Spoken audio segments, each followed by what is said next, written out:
मुख्यमंत्री भजन लाल शर्मा ने मालवीय राष्ट्रीय प्रौद्योगिकी संस्थान के 19वें दीक्षांत समारोह को संबोधित किया। तस्वीरें आप देख लीजिए। उन्होंने बीटेक, एमटेक, एमएससी, एमबीए और आर्किटेक्चर और प्लानिंग में श्रेष्ठ प्रदर्शन करने वाले 21 विद्यार्थियों को गोल्ड मेडल प्रदान किए। साथ ही उन्होंने हिंदी भाषा के टेक्निकल जर्नल का विमोचन भी किया। इस मौके पर एमएनआईटी जयपुर के निदेशक प्रोफेसर नारायण प्रसाद पाढ़ी सहित संस्थान के शिक्षकगण और विद्यार्थी मौजूद रहे। तो दीक्षांत समारोह की ये तस्वीरें, जहां पर पीएचडी की डिग्रियां भी बांटी गई।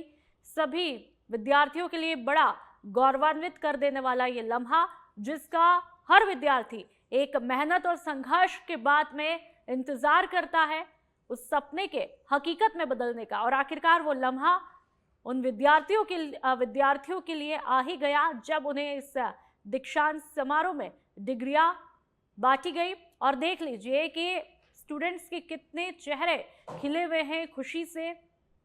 तस्वीरें आपकी टीवी स्क्रीन पर।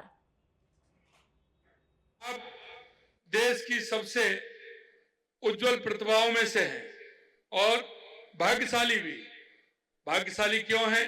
क्योंकि आप ऐसे युग में आगे बढ़ रहे हैं जब भारत का सूर्योदय हो रहा है।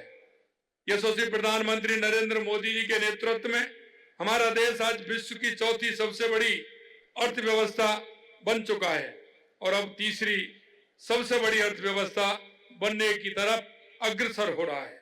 मुझे उम्मीद है कि आप अगले दशकों में जब हम स्वतंत्रता की शताब्दी वर्ष 2047 की ओर बढ़ेंगे, भारत की दुनिया की शीर्ष आर्थिक ताकतों में शुमार होगा। हमारे युवा, हमारा कौशल, हमारी तकनीकी क्षमता अभूतपूर्व होगी। इस परिवर्तन के केंद्र में आप जैसे युवा और एमएनआईटी जैसे संस्थान होंगे। भविष्य के हथियार तलवार या ढाल नहीं, बल्कि सेमीकंडक्टर, क्वांटम कंप्यूटर, नवकरणीय ऊर्जा प्रणालियां और कृत्रिम बुद्धिमत्ता है। याद रखें, तकनीकी ही वह कुंजी है जो समृद्धि और सुरक्षा और सम्मान के द्वार खोलती है। यदि आप में से हर एक व्यक्ति समर्पित भावना से राष्ट्र निर्माण में योगदान दे तो भारत शीर्ष की नई ऊंचाइयों को छू लेगा। हमारा स्टार्टअप पॉलिसी ने राज्य के युवाओं को। बीजेपी प्रदेश मुख्यालय में आज विकसित भारत थीम पर चित्रकला प्रतियोगिता का शुभारंभ किया गया। प्रदेश अध्यक्ष मदन राठौड़ ने दीप प्रज्वलन करके इस कार्यक्रम का आगाज किया। इस मौके पर उन्होंने अपनी चित्रकला प्रतिभा भी प्रदर्शित की। पार्टी के अन्य गणमान्य सदस्य यहां पर मौजूद रहे। मदन राठौड़ ने कहा, देश में प्रतिभाशाली लोग छिपे हैं। उन्होंने बच्चों द्वारा बनाए गए चित्रों की प्रशंसा की और कहा कि विकसित भारत, आत्मनिर्भर भारत अभियान के तहत भारत में विश्व स्तरीय वस्तुओं का निर्माण होना चाहिए ताकि लोग विदेशी उत्पादों की तरफ ना देखें। उन्होंने अंता विधानसभा सीट के उम्मीदवार चयन पर भी बात की। राठौड़ ने कहा कि बीजेपी में आंतरिक लोकतंत्र है और सर्वे और सहमति के आधार पर उम्मीदवार तय किए जाएंगे। इसमें छोटे बच्चों से लेकर वयस्क तक सभी प्रकार के बच्चे, युवा, नौजवान, बहनें, भाई सभी सम्मिलित हुए और अपनी प्रतिभाओं का प्रदर्शन उन्होंने किया। मैं उन सबको बधाई देना चाहता हूँ। और ऐसा लगा कि हमारे देश में कई प्रतिभाएं छिपी हुई है। उन प्रतिभाओं को आगे लाकर प्रोत्साहित करने की आवश्यकता है। कई गुदड़ी में लाल छिपे हुए हैं, उनको बाहर निकाल करके यदि हम आगे बढ़ाने की कोशिश करेंगे तो निश्चित रूप से वो अपने क्षेत्र का नाम रोशन कर सकेंगे। और बहुत उच्च स्तर की चित्रकला उन्होंने करके यहाँ पर दिखाई है। मैं उनके उज्जवल भविष्य की कामना करता हूँ। साथ ही एक विशेष अभियान जो अभी चल रहा है, हमारे देश को आत्मनिर्भर बनाने के लिए नई पीढ़ी को अपने पैरों पर खड़ा हो। सुजानगढ़ सदर पुलिस ने डीएसपी के नेतृत्व में गैंगस्टर वीरेंद्र चारण के घर पर रेड मारकर की तलाशी ली। बेबासर चारनान स्थित चारण के मकान पर पुलिस की गाड़ियां अचानक से पहुंचती और पूरे मकान की तलाशी ली जाती है। Additional SP Dinesh Kumar, DSP Darjaram और सदर थाना सीआई पुष्पिंदर झाझड़िया ने वहां पर मौजूद वीरेंद्र की मां, चचेरे भाई और चाचा से पूछताछ की। इसके बाद में खेत में गए वीरेंद्र के पिता नरेंद्र सिंह को बुला करके पूछताछ की। कार्रवाई में एसआई गीता रानी सहित आरएसी जाब्ता भी तैनात रहा। सुजानगढ़ के बोबासर गांव में जो कि घर है वीरेंद्र राम चारण, जो कि गैंगस्टर है, उसका मकान है, जहां पे पुलिस ने दबिश दी है भी कुछ देर में। और मैं आपको बताना चाह रहा हूं कि कुचामन के रमेश रुलानिया हत्याकांड के बाद में लगातार सोशल मीडिया में पोस्ट की जा रही थी वीरेंद्र राम चारण द्वारा। बताया जा रहा है कि उसने जिम्मेवारी भी ली थी कि यह कांड हमारे द्वारा करवाया गया है। मैं आपको जानकारी देना चाह रहा हूं कि यहाँ पर डीवाईएसपी सुजानगढ़ दर्जाराम बोस के नेतृत्व में सुजानगढ़ पुलिस सदर थाना सालासर पुलिस के नेतृत्व में यहाँ पर दबिश दी जा रही है, जहाँ पे परिजनों से पूछताछ जारी है। सच बेधड़क के लिए जयपुर में Mrs super model world wide 2025 का ग्रैंड फिनाले भव्य आयोजन के साथ में संपन्न हुआ। निजी होटल में हुए इस अंतर्राष्ट्रीय ब्यूटी पेजेंट में 20 देशों की विवाहित महिलाओं ने भाग लिया, जिसमें मिसेस कजाकिस्तान विजेता रही। करवा चौथ के पावन अवसर पर आयोजित इस कार्यक्रम ने महिला सशक्तिकरण और भारतीय संस्कृति का संदेश विश्व भर में पहुंचाया। फिनाले में फैशन डिजाइनर हिम्मत सिंह का एथनिक कलेक्शन भी आकर्षण का केंद्र रहा।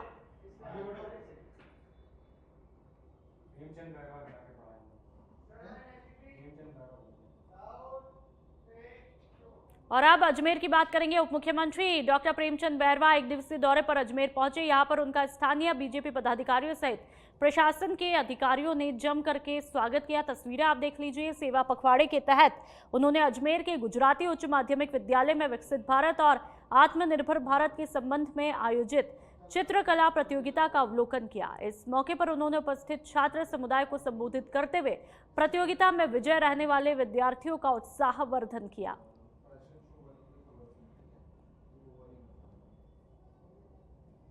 निश्चित रूप से हमारी जो नेशनल एजुकेशन पॉलिसी 2020 है, उसको हम स्कूल से और कॉलेज से और यूनिवर्सिटी में हम उसको धरातल पे ज़्यादा से ज़्यादा लेके आ रहे हैं, क्योंकि उस एजुकेशन पॉलिसी में यही है कि शिक्षा के साथ साथ स्किल में भी हमारे बच्चे आगे बढ़ें, ताकि वो रोजगार के बिना नहीं रहे।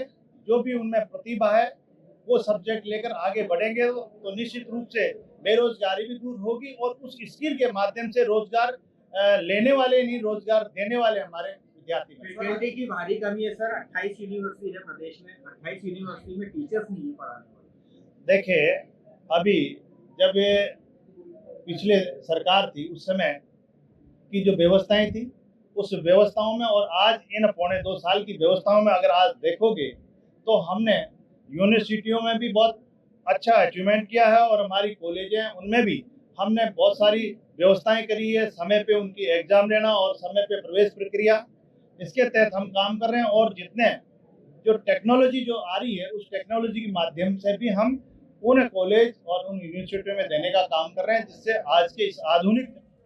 और आप डूंगरपुर की बात करेंगे। चोरी के मामले में पुलिस को बड़ी सफलता हाथ लगी है। पुलिस ने एक और आरोपी को गिरफ्तार किया।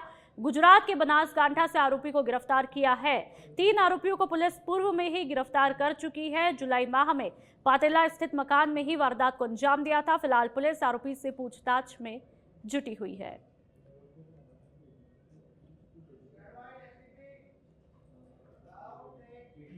और अब सिरोही के आबूरोड की बात करेंगे। रीको पुलिस ने शराब तस्करी के विरुद्ध फिर बड़ी कार्रवाई को अंजाम दिया है। मावली चौकी पर नाकेबंदी के दौरान कार्रवाई को अंजाम दिया। पुलिस ने कार्रवाई करके ट्रक से अंग्रेजी शराब का जखीरा बरामद किया है। पंजाब और राजस्थान निर्मित विभिन्न ब्रांड की भारी मात्रा में अंग्रेजी शराब के 588 कार्टन बरामद किए और ये ट्रक में भरे हुए थे। मेथी के कट्टों के नीचे दबाकर अवैध शराब की खेप रखी हुई थी। ट्रक में भरकर राजस्थान से गुजरात की तरफ ये शराब ले जाई जा रही थी। पुलिस ने कार्रवाई करके ट्रक को बरामद करके एक तस्कर को गिरफ्तार किया है। जोधपुर निवासी कैलाश विश्नोई को गिरफ्तार किया।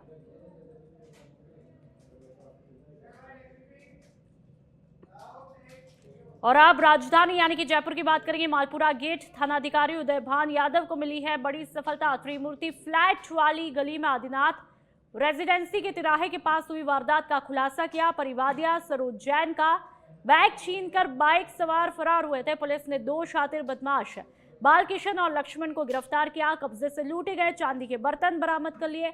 घटना में प्रयुक्त बुलेट बाइक भी बरामद की है। विश्व हॉस्पिस और पॉलिएटिव केयर दिवस 2025 को achieving the promise universal access to palliative care theme के साथ में मनाया गया। इस मौके पर मुख्य चिकित्सा और स्वास्थ्य अधिकारी जयपुर प्रथम डॉक्टर रवि शेखावत के निर्देशन में पॉलिएटिव केयर टीम ने नारी निकेतन सेंटर स्थित वृद्धाश्रम का दौरा किया। टीम ने वरिष्ठ जनों से आत्मीय संवाद करते हुए स्वास्थ्य संरक्षण, दिनचर्या सुधार और भावनात्मक सहयोग पर चर्चा की। उप मुख्य चिकित्सा और स्वास्थ्य अधिकारी डॉक्टर इंद्र गुप्ता ने बताया कि वरिष्ठ नागरिकों को हल्के व्यायाम, संतुलित आहार, नियमित जांच और तनाव नियंत्रण जैसी जीवन शैली अपनाने के लिए प्रेरित किया गया।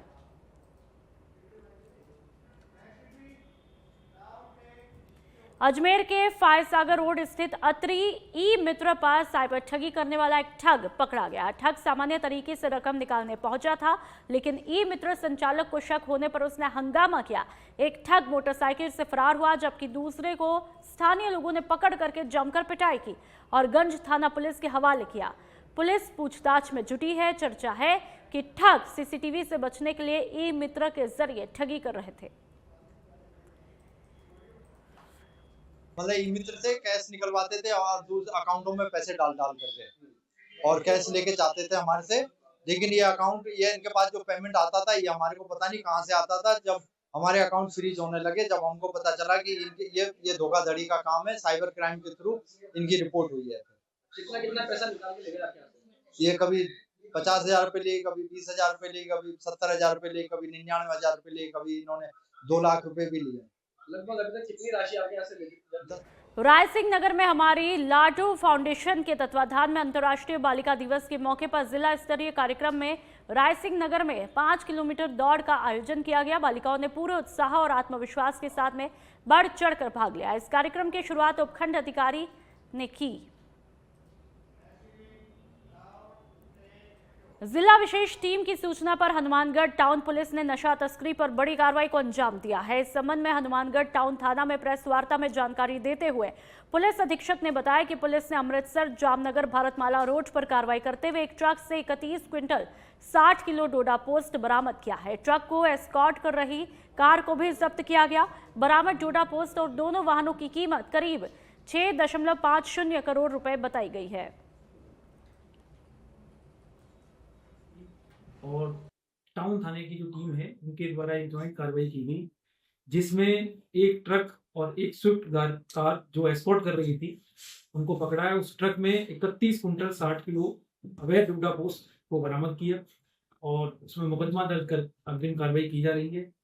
जो स्विफ्ट कार में थे, उन लोगों के नाम प्रकाश और सुखवीर, ये मलोट से हैं, और जो ट्रक का ड्राइवर है उसका नाम जगजीत, ये मुक्तसर पंजाब से है।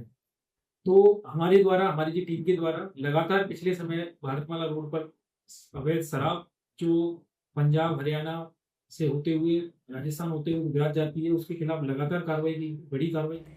और अब दौसा की बात करेंगे। जयपुर रेंज के आईजी राहुल प्रकाश दौसा जिले के दौरे पर रहे। उन्होंने थाना सिकंदरा, बसवा, बांदीकुई और सीओ ऑफिस बांदीकुई का निरीक्षण किया। इस दौरान आईजी ने थानों में अभिलेखों का परीक्षण, लंबित मामलों की प्रगति, महिला सुरक्षा, साइबर अपराध और थाने की स्वच्छता सहित जनता से संवाद व्यवस्था की भी समीक्षा की है। आईजी राहुल प्रकाश ने अधिकारियों को निर्देश देते हुए पुलिस जनता के प्रति संवेदनशील, त्वरित और निष्पक्ष कार्रवाई सुनिश्चित करे, ये निर्देश दिए।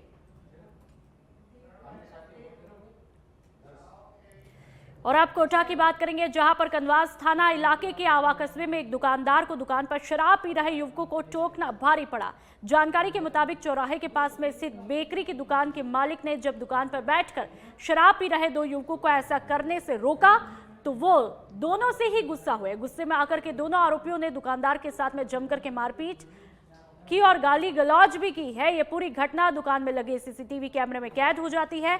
घटना से गुस्साए स्थानीय ग्रामीणों ने आरोपियों की गिरफ्तारी की मांग करते हुए बाजार बंद किया और रोड जाम किया। ग्रामीणों ने आरोपियों को पकड़कर बाजार में जुलूस निकालने की मांग भी की है। आप ये तस्वीरें खुद देख लीजिए। तो यहाँ पर शराब पी रहे युवकों को टोकना बड़ा महंगा पड़ा है। कनवास थाना इलाके का ये मामला है, जहां पर 2 युवक बिल्कुल शर्मिंदगी के साथ में शर्मिंदगी का चोला छोड़ करके शराब पीते हैं, गाली गलौज करते हैं और जब उन युवकों को टोका जाता है तो उन पर ही हावी हो जाते हैं। एक तो चोरी और ऊपर से सीना जोरी। तो ऐसे में यहाँ पर ये युवक गुस्सा होते हैं और माहौल खराब करते हैं। आप देख लीजिए कि किस तरह से हाथापाई यहाँ पर होती है। और अब बाली की बात करेंगे, जहां पर अंतर्राष्ट्रीय बालिका दिवस के मौके पर राजकीय उच्च माध्यमिक स्कूल बाली में राम सेतु गिलहरी अभियान का शुभारंभ किया गया। इस कार्यक्रम में ब्लॉक सांख्यिकी अधिकारी सारिका भट्ट सहित कई प्रधानाचार्य और शिक्षक अपनी उपस्थिति में मौजूद दिखाई दिए। तस्वीरें आप खुद देख लीजिए। स्थानीय UCEEO दलपत राज चौधरी ने सभी अतिथियों का स्वागत भी किया। उन्होंने जिला कलेक्टर की वेस्ट टू बेस्ट पहल पर प्रकाश डाला और सभी से पर्यावरण संरक्षण में प्रेरक की भूमिका निभाने का आग्रह भी किया। डॉक्टर प्रवीण वैष्णव ने अभियान से जुड़ने के लिए एक ऑनलाइन लिंक भी साझा किया।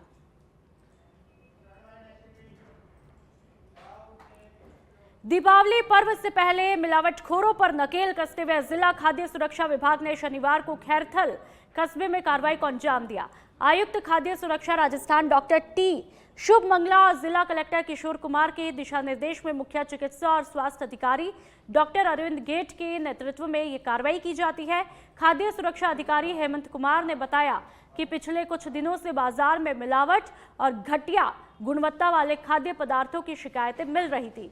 इन पर संज्ञान लेते हुए विभाग की टीम ने खैरथल के 10 से ज्यादा प्रतिष्ठानों पर छापेमारी की है और इस दौरान मैसेज संजय डेयरी से 105 किलो देसी घी सीज किया गया। मैसेज आनंद डेयरी से 18 किलो देसी घी जब्त किया गया। राजस्थान सरकार की तरफ से खाद्य सुरक्षा विभाग द्वारा एक विशेष दिवाली अभियान चला गया है, जो 6 तारीख से 19 तारीख तक चल रहा है। इसमें बेसिकली अपन दूध और दूध से निर्मित पदार्थों की, जैसे मिठाई हुई, मावा हुई, घी हुआ, इस तरह की सैंपलिंग का अभियान है। इसमें आज हमने सैंपलिंग करते हुए और छापामारी करते हुए खैरथल कस्बे में